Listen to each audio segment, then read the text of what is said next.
Hello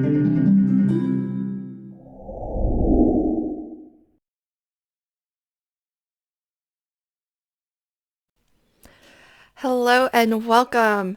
My name is Lynn and I have a new release to show. This one is called In the Doghouse and it's part of the re-release of Possum Dogs. So really fun standalone die set and you get a lot of metal in this die set, folks.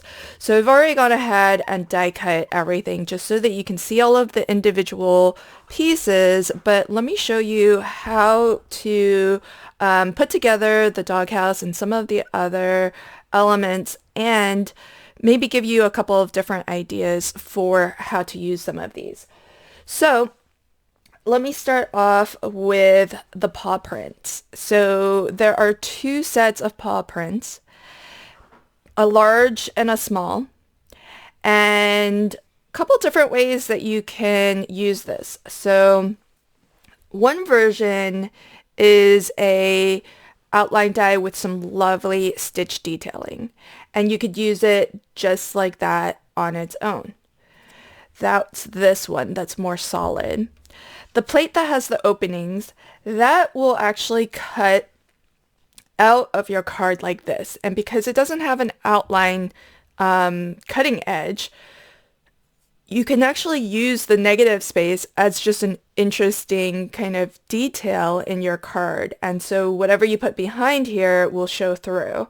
So this gives you the option to use the negative space, just as you see it here, or use the individual elements that actually do drop out, and then you can kind of position the paw print on your project. And the way that I would do that is I would keep this even if I wasn't using the negative, and as I was gluing these pieces onto my project, I would just drop a bit of glue into each of these spots here and then inlay this back in so that you're using this as a template for where to place these individual die cuts, and then you'll have the perfect placement every time.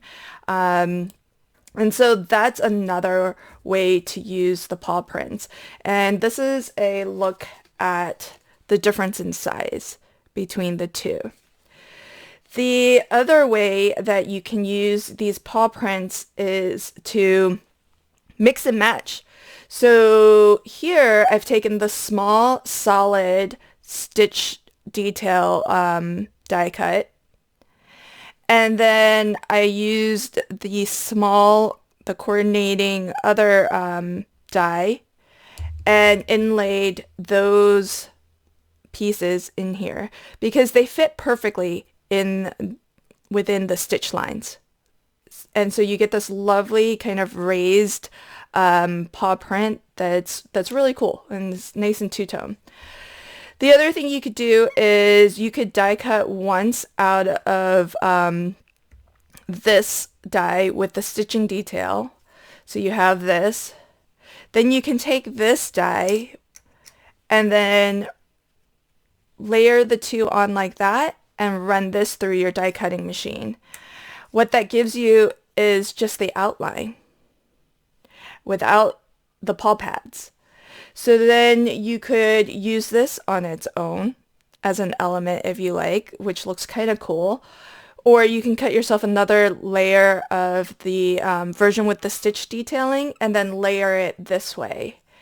So here you have kind of the reverse of this. This one has the paw pads raised because we added those die cuts on top.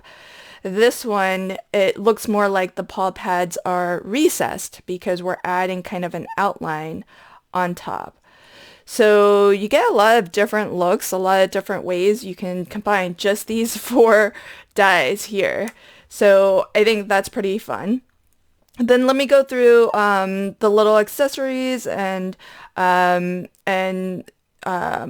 toys and things for the dog. So we have a little tennis ball. We've got a bone. We have a little pile of you know what. Then we have a tuft of grass. And now we're getting into some elements that you can start to assemble. This oval here could be used as a hole, in the ground that the puppy is digging. And this die is kind of cool because I see like a mound of dirt. So you could use that as a mound of dirt, like they've dug a fresh hole and maybe there's like a little bit of dirt, piled up to the side of that. The other thing that you could use this for is as an accessory to your dog bowl because it looks like it could also be just some dog food. So what I've done here is I've cut my dog bowl out of two different colors, and then the die will cut out the inside of the bowl. And so your die cut will look like that. But if you cut it out of two different colors, then you can inlay this inner portion into a different color just so that you can get a two-tone bowl like this.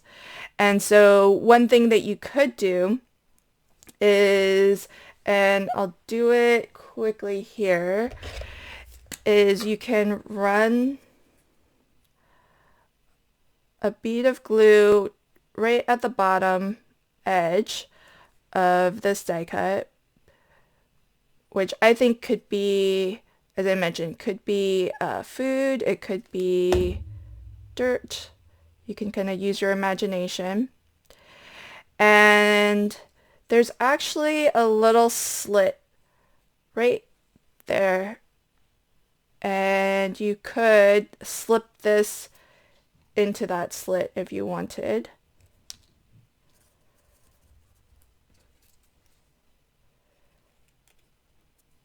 And you have something like that. And then now that you have your food placed in the bowl, you can just add a touch of glue back here and then inlay the inside area of the bowl just so that you get a nice seamless effect there. So there's that. Then we have this fire hydrant, which is really cool. So I've already die cut the pieces. So you've got the main fire hydrant body. Then we have this piece here, gets you the two sort of caps on the side. And I've just die cut it out of two different shades of red. So the main fire hydrant is a darker red. And then for all of the accents, I just die cut from a lighter red. So then these two pieces here, you get from these two dies. We have the oval for where they connect the hose. And then this little square is kind of the little piece at the top. So super, super easy to assemble. So you just need a dot of glue there, a line of glue here, a little bit there, and a line of glue at the bottom. And pickup tool is really great for this because you can really get these pieces. They're not too terribly small, but I find it easier for placement. And the last piece is the oval. This one I'll apply to the die cut.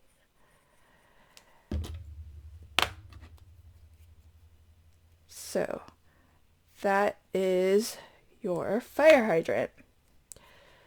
So really quick, fast to put together, and look at all of that detail. It's just amazing.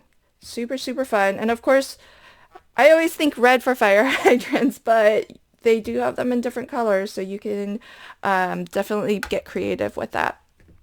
Then we have our doghouse, which is awesome. So we have the front of the house, and look at this. There's even some deboss detailing of siding on the house. Then you have a separate die for the roof so that you can cut that out of a different color. It's really easy to assemble this because you just need 2 lines of glue right at the top there, and then you can attach this roof.